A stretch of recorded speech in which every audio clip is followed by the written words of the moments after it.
Welcome again. Today we are going to start NCRT Class 7 Chapter 5 History, Rulers and Buildings. In this chapter we will study about the major buildings those were built during that time.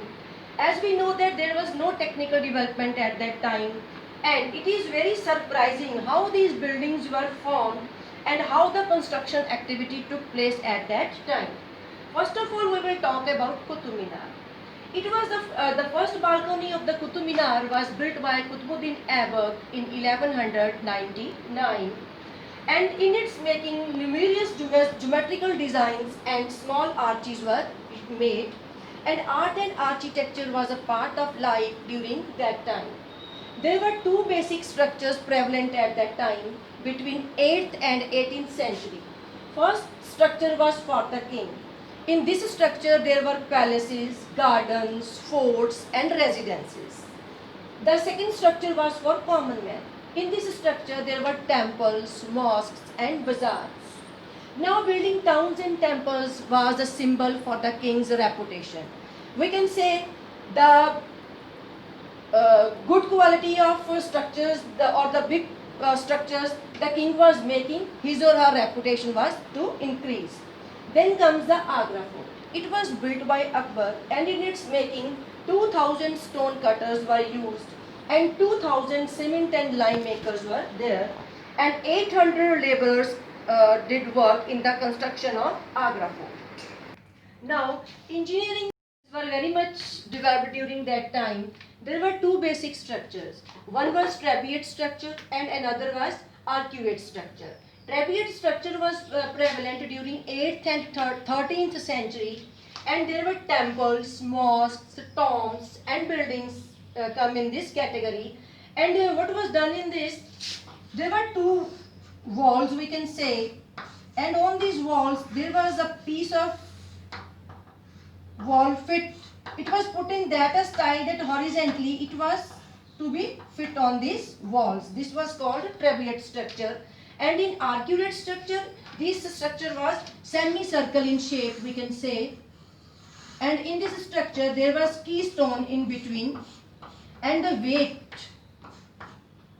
was divided towards the base of the arch. This was in the arcuate structure.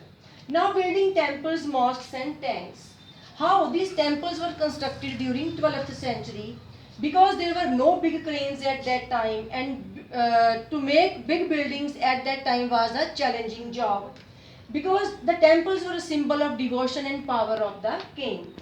It was a kind of status symbol for the king, we can say, because bigger kings made larger temples as smaller kings made smaller temple structures. Now we will talk about very interesting temple, Raja Rajeshwara temple. It was in Thanjavur, and at that time Thanjavur was the capital of the Cholas. As we know that there were no cranes. Even then tall shikaras were made. This type structure called shikaras was made during that time, because it was easy to climb on this structure. As there were no cranes, then how they were to climb? So they made the shikaras, and before making these shikaras, how the material and loads were transferred to the higher at the top, then an inclination was made. You can say inclination was made, and this was made up to 4 kilometers of height, and this led to the formation of the shikaras, we can say. Then Raja Rajeshwara made this temple because he considered himself to be as God, and he was we can say thinking that he must be worshipped as God. Then came the Muslims.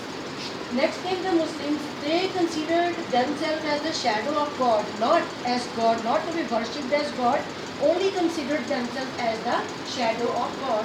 They chose Alauddin to be as their king because he was having all the good qualities which were needed for a king.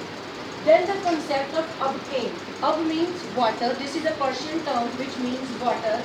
Then Adab means flourishing, and Abadi means population. Means the population which was living on that particular area, that was called Abadi.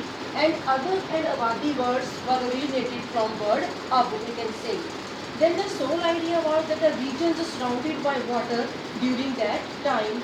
In India, when Muslim invaders came in India, they destroyed Indian temples. What was the main motive of destroying the Indian temples? The main motive was to make the images unappealable, we can say. They wanted to demonstrate their power. They only cut the nose and arms of the images of the gods so that they may not look good and they may be unappealable to the common people. Now comes the Shri Vallabh. In 9th century, Shri Vallabh Bhai invaded Sri Lanka. He defeated Sri Lankan king Sena I and he took lots of gold from Buddha statue, and Sena I got defeated areas back and the Buddha stupa which was taken by the invaders, and these efforts were going on at that time. Now comes Rajendra I. He built Shiva temple and he took back all the valuables which the invaders had taken. For example, he took back sun pedestal, Ganesha idol, Durga idol and Nandi. And he kept all the idols in Shiva temple which he built. Then Kali statue, he took a Kali statue from Palas of Bengal. Then Mahmud of Ghazni looted Somnath in Gujarat. Now comes gardens, tombs and forts. This is also an interesting phenomena that comes the gardens, tombs and forts. Mughal architecture was considered as one of the most complicated architecture because the finest in the architectures was the key feature like maintaining the garden in the surrounding areas. It was very important for the Mughals.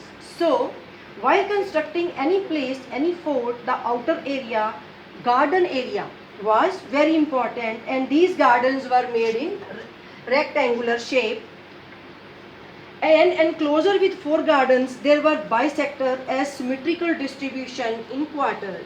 So we had a kind of symmetrical distribution in quarters that was seen.